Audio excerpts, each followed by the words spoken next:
Ouais, bon, on fait comme on peut.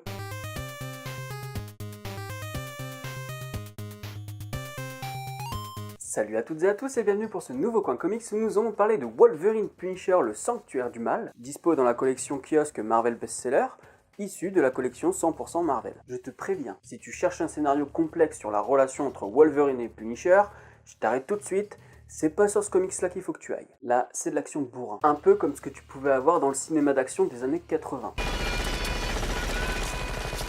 L'histoire, c'est le Punisher qui veut buter des mecs, un peu comme d'hab. Ouais, je sais pas le faire.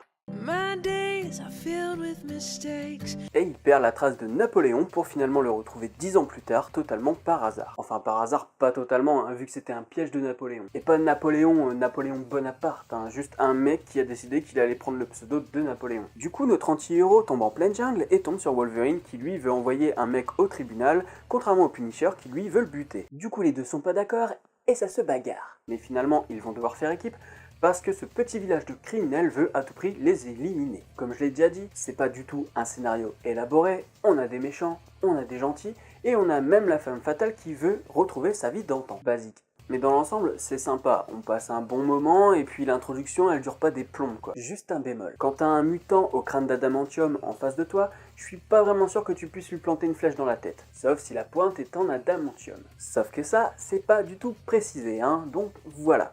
C'est pas un scénario de ouf, mais je pense pas que le scénariste, c'était son but premier non plus. Et j'en suis très fier, figurez-vous. Oui, je sais, je viens de te parler du scénario sans même te présenter le scénariste. C'est pas très pro tout ça, mais partage quand même la vidéo. Au scénario, on a Peter Milligan qui a travaillé sur Alien Sacrifice, Batman Confidential, Justice League Dark ou encore Toxin. Toxin c'est cool. Et aussi, sachez que si vous avez aimé Toxin, ça ne veut pas dire que vous allez aimer ce comics.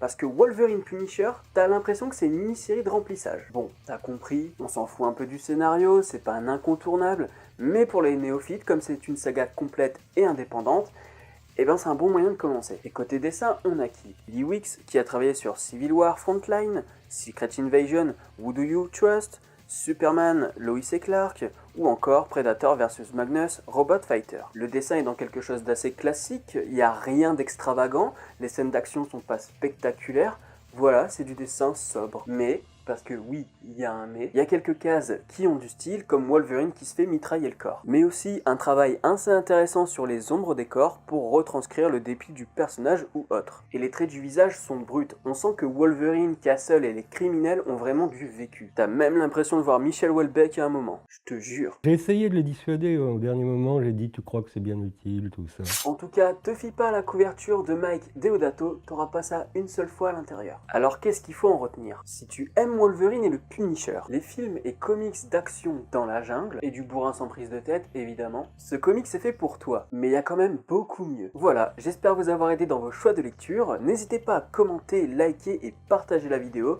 Quant à moi, je vous dis à la prochaine. Salut!